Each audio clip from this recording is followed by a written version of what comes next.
Avant de mourir, Ip Man a finalement révélé pourquoi il avait mis fin à l'entraînement de Bruce Lee. Une vérité bien plus profonde, bien plus douloureuse que tout ce que Hollywood a osé montrer. Pendant des décennies, le monde a idéalisé le lien entre ces deux légendes des arts martiaux. On nous a vendu l'image d'un jeune Bruce, discipliné, s'entraînant dans un temple caché sous les ordres d'un maître sage et bienveillant. Mais derrière ces récits romancés se cachait une réalité complexe, marquée par des tensions culturelles, des rivalités féroces, et la dureté brutale du Hong Kong des années 1950. Une réalité qui, peu à peu, a creusé un fossé irréversible entre eux. Dans cette vidéo, nous allons briser les mythes. Vous découvrirez pourquoi des préjugés ancestraux, la jalousie de camarades, et la peur de trahir l'héritage du Wing Chun ont poussé Ip Man à prendre une décision tragique. Et vous vous poserez, vous aussi, cette question poignante. Que se serait-il passé si Bruce avait terminé son apprentissage? Jusqu'où aurait-il pu aller? Symbole de collision, comment Bruce Lee est-il devenu l'élève d'Ip Man? Au début des années 1950, Bruce Lee n'était encore qu'un adolescent de 15 ans. Loin de l'icône mondiale qu'il deviendrait, il grandissait dans un environnement violent et chaotique, où les gangs faisaient la loi dans les rues étroites de Hong Kong. Chef d'un petit groupe nommé les Tigres de Jonction Street, Bruce était connu pour ses talents de bagarreur, bien que ses techniques soient encore brutes, instinctives. Mais ce monde dangereux finit par lui faire comprendre qu'il avait besoin de plus. Il voulait dominer, survivre, et pour cela, il devait apprendre à se battre pour de vrai. Sa première rencontre avec les arts martiaux ne fut pas académique. Il apprenait dans la rue, en observant, en imitant, en testant. Jusqu'à ce qu'un ami proche, William Cheung, qui suivait les enseignements du grand maître Ip Man, lui tende la main. Impressionné par l'énergie brute de Bruce, Cheung proposa de le présenter au maître. Ce jour-là, la vie de Bruce Lee changea à jamais. Signe avertissement, mais tout ne se passa pas comme prévu. À peine franchi le seuil de l'école, une barrière inattendue se dressa devant lui. Bruce avait du sang européen par sa mère, et pour certains, cela suffisait à faire de lui un étranger. À cette époque, une règle tacite mais puissante interdisait l'enseignement des arts martiaux chinois aux non-chinois. Plusieurs élèves d'Ip Man s'opposèrent farouchement à son admission. Mais William Cheung, convaincu du potentiel de Bruce, prit le risque de se porter garant. Grâce à cette intervention courageuse, Bruce fut finalement accepté. Pourtant, l'accueil qu'il reçut fut glacial. Uniforme d'arts martiaux l'entraînement, ou plutôt, l'épreuve. Loin des attentes d'un jeune bagarreur assoiffé de technique, Bruce se vit confier un seul et unique exercice, tenir une posture de base, pendant des jours entiers. Frustré, il alla jusqu'à se plaindre à son père. Il voulait apprendre à se battre, pas rester immobile. Mais Ip Man avait un plan. Il savait que sans fondation solide, aucun art martial ne résiste. En forçant Bruce à se concentrer sur cette posture, il forgeait déjà son équilibre, sa précision et son contrôle. Des éléments que Bruce n'appréciait pas encore, mais qui changeraient sa vision du combat. Feu le tournant, de l'instinct à la discipline. Ip Man n'enseignait pas personnellement à tous ses élèves. Il réservait cet honneur à ceux qu'il jugeait exceptionnels. Dans un premier temps, Bruce reçut ses leçons de Wong Chun Leung, un des disciples les plus expérimentés. Wong, aguerri par de véritables combats de rue, possédait une approche directe et efficace du Wing Chun, une approche qui parlait au jeune Bruce. Sous sa tutelle, Bruce progressa à une vitesse fulgurante. Sa rage de vaincre se transforma peu à peu en efficacité maîtrisée. Ip Man, intrigué par ce jeune homme, se rapprocha alors. Il commença à lui enseigner les fondements philosophiques du kung-fu, la fluidité, l'adaptabilité et la compréhension intime de l'adversaire. Des idées qui résonneraient plus tard dans la célèbre maxime de Bruce, sois comme l'eau. Fusion des mondes, entre tradition et modernité. En parallèle de son entraînement, Bruce étudiait au collège Saint-Francis, où il rejoignit l'équipe de boxe dirigée par le frère Édouard. C'est là qu'il découvrit le style occidental des coups de poing, les esquives, la mobilité. Petit à petit, les pièces du puzzle se mettaient en place. Le Wing Chun lui offrait la discipline et la structure, la boxe lui apportait la rapidité et la puissance. C'est dans ce mélange d'influences que naîtra, plus tard, sa propre méthode, le Jeet Kune Do. Une transformation inévitable. Lorsque Bruce poussa la porte de l'école d'Ip Man, Il était un jeune bagarreur impulsif, instinctif, souvent imprévisible.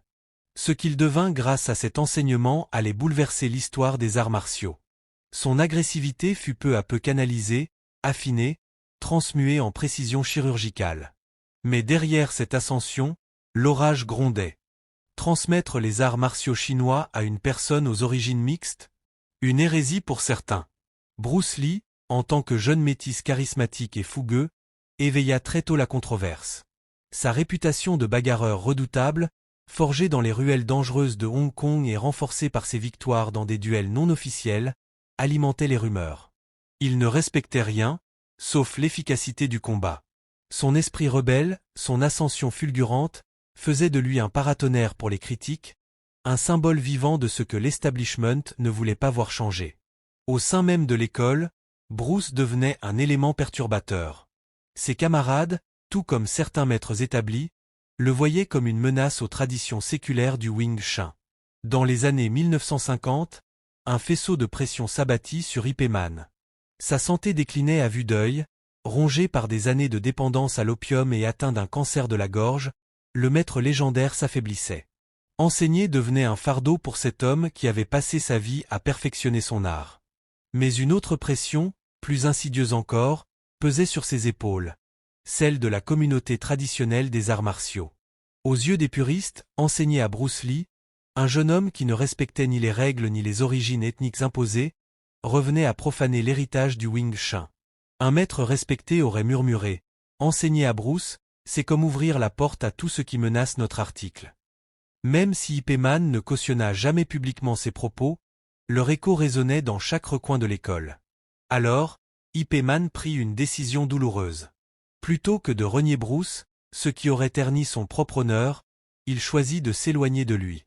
Il confia l'entraînement de Bruce à Wong Shenlong, l'un de ses disciples les plus compétents. Bruce fut mis à l'écart, isolé dans un espace d'entraînement séparé. Par ce compromis, Ip Man sauvegardait à la fois l'intégrité de son école et la dignité de son élève. Cette mise à distance ne mit pas fin aux spéculations.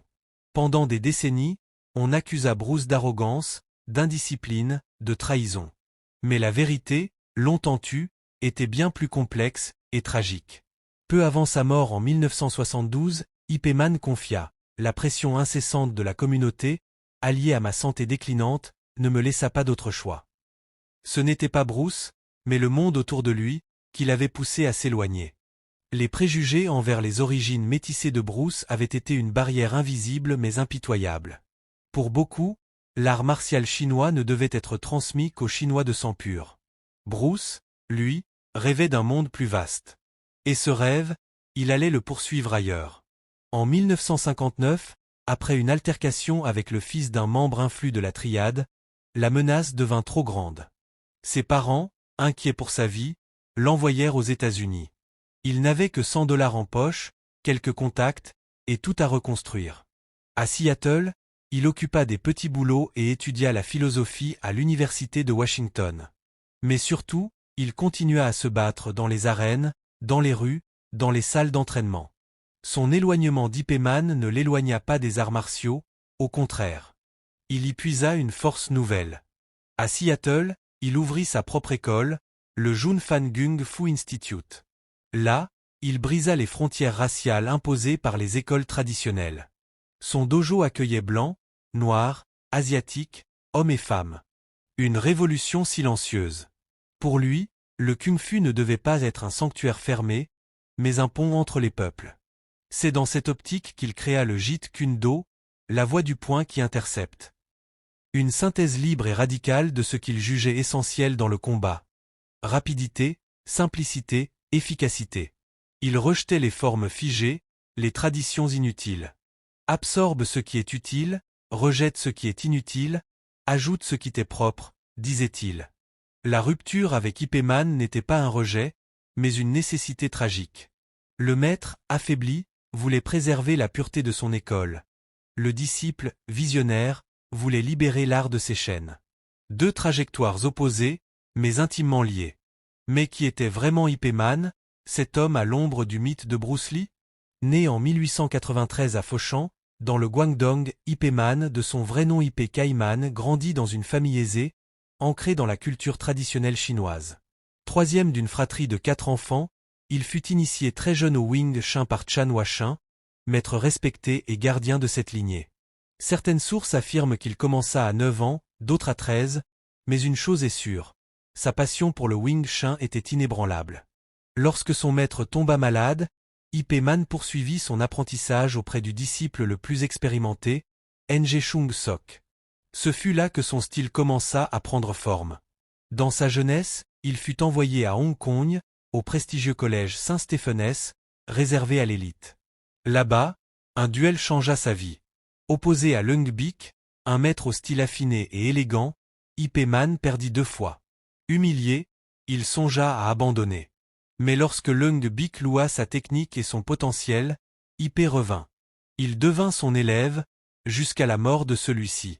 De retour à Foshan en 1916, Ip Man servit comme officier de police. Il enseignait le Wing Chun à ses collègues, amis et proches. Son nom devint synonyme de rigueur et de discipline. Parmi ses premiers élèves figuraient Lok Yu, Chu Chong Yu, et d'autres qui contribuèrent à diffuser le Wing Chun dans le sud de la Chine. Marié à Sheng Wing-Sing, il eut plusieurs enfants, dont Ip Shin et Ip Shing. Mais sa vie privée fut troublée. Durant la guerre sino-japonaise, il soutint le Kuomintang. Certaines rumeurs prétendent même qu'il fut espion pour le Bureau central d'enquête, opérant secrètement dans le Guizhou. Après la guerre, il revint à Foshan, mais les choses avaient changé. L'arrivée au pouvoir du Parti communiste en 1949 bouleversa l'ordre établi. Connu pour ses liens avec le Kuomintang, Ip Man dut fuir avec sa famille. Il laissa tout derrière lui et s'exila à Hong Kong. Ce n'était que le début d'un autre chapitre. Celui où il allait former, sans le savoir, l'homme qui allait faire rayonner le Wing Chun dans le monde entier, Bruce Lee. Un tournant brutal dans la vie d'Ip Man. À Hong Kong, tout change. Fini la stabilité de Foshan. À 56 ans, l'homme autrefois respecté comme officier de police peine à trouver sa place. Son passé prestigieux ne vaut rien ici. Étranger dans sa propre culture, il est seul, sans repère. Grâce à la solidarité d'amis, il décroche un modeste emploi dans un restaurant. Là, parmi les travailleurs de l'ombre, il tisse de nouveaux liens au sein de l'Association des travailleurs des restaurants de Hong Kong. Mais cette nouvelle vie l'épuise. Rongé par le stress et la nostalgie, Ip Man sombre. Il développe une dépendance à l'opium. Une spirale qui engloutit lentement ses finances et sa santé. Pour survivre et nourrir sa famille, il ouvre enfin les portes de son art, le Wing Chun. Ce n'est plus un luxe, mais une nécessité. Il commence à enseigner dans les rues, dès le début des années 1950. Ses premiers élèves sont des laissés-pour-compte, serveurs épuisés, jeunes délinquants à la dérive. Il les accueille, espérant détourner leur violence vers une discipline salvatrice. Tous ne restent pas. Mais certains persévèrent. Et grâce à eux, l'art du Wing Chun s'enracine peu à peu dans les ruelles de Hong Kong.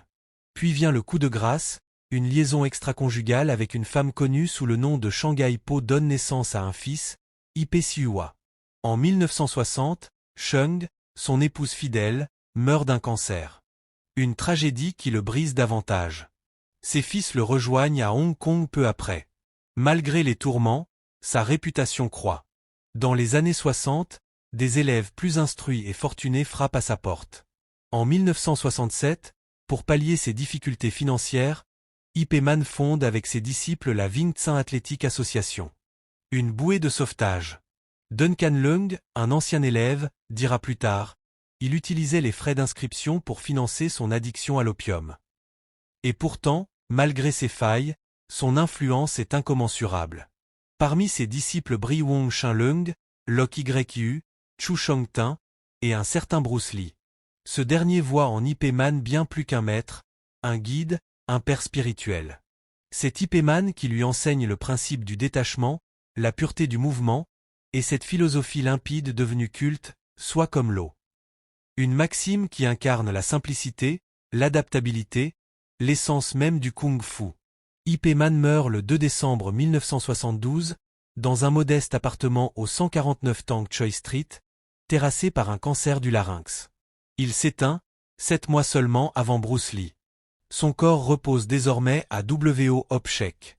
Mais son héritage, lui, vit encore. À Fauchamp, dans son temple ancestral, un musée perpétue sa mémoire. Son parcours, de la gloire à la chute, de la solitude à la transmission, nous rappelle la force inaltérable de l'esprit martial. Peu avant sa mort, lors d'une ultime rencontre avec Bruce Lee, un échange bouleversant a lieu. Bruce, ému, lui demande « Me considères-tu toujours comme ton élève ?» Ip Man, affaibli mais lucide, esquisse un léger sourire. Il ne rejeta jamais Bruce. Mais entre la pression sociale et sa propre santé déclinante, il fit un choix douloureux. Un choix dicté par l'honneur. Alors, une question demeure. Index revers pointant vers la droite blanc, et si Bruce Lee avait terminé sa formation traditionnelle? Aurait-il transformé les arts martiaux? Ou transcendé leur essence même? Partagez vos réflexions en commentaire, et rejoignez-nous pour explorer ensemble les âmes derrière les légendes.